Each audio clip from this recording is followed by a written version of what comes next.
توجه زیادی راهبریت دولت و حکومت امکانیت فراهم آورده است که زنان و دختران تاجیکستان در همه ساحه‌های اقتصادی ملی فعالیت گسترده داشته باشند.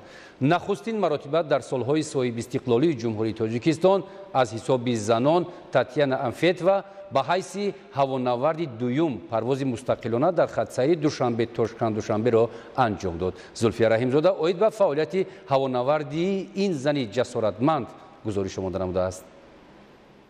تاریخ ثابت نموده است که زنان همیشه همقدم حیات بوده در انکشاف کل ساحه‌های جامعه معاصر نقشی روشن و برجسته دارند. این است که حکومت جمهوری تاجیکستان مقام زنان را بلند برداشته حل پرابلم‌های آنها را سمت مهم فعالیت خود می‌داند. اینک باز یک موفقیت نو جسارتمندانه تاتیانا افنتوا هوانورد دوم شرکت هواپیمایی سامونیر. تاتیانا یگانه زن هوانورد است که چند روز پیش به حیث هوانورد دوم در خط سیر منتظم دوشنبه تاشکند دوشنبه پرواز کرد. من خوشبختم که به آرزویم رسیدم و اکنون میتوانم تکنیک زمانوی هواپیمای بوینگ 737 NG را اداره نمایم. چند روز پیش از سنجش اساسیم گذشته به حیث هوانورد دوم پرواز مستقلانه را در خط سیر دوشنبه تاشکند دوشنبه انجام دادم.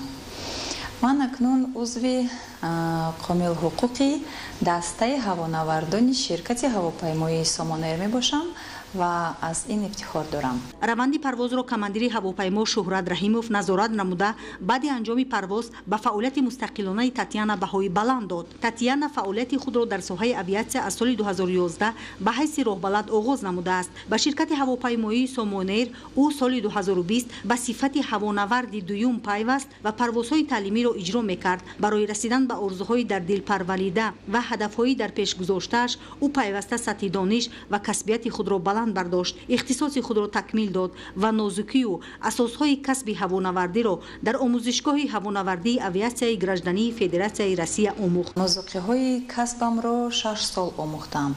پیش از تحصیل هوانوردی من راهبلد بودم. می باید گفت برای داخل شدن من از سنجش طبی، روانی و جسمانی گذشتم. برای داخل شدن همچنین بهای خوب اتستاسیونی لازم بود و من خوشبختانه به همه طلبات‌های آنها جوابگو بودم. مرا چون شهروند تاجیکستان به تحصیل قبول کردند و دوام 3 سال آنجا تحصیل کردم. تاتیانا امتحان‌ها و سنجش‌های عملی پروازی را با موفقیت سپریده هوانورد حرفه‌ای میباشد که پروازهای بین‌المللی را در هواپیماهای بوینگ 737 NG انجام می‌دهد.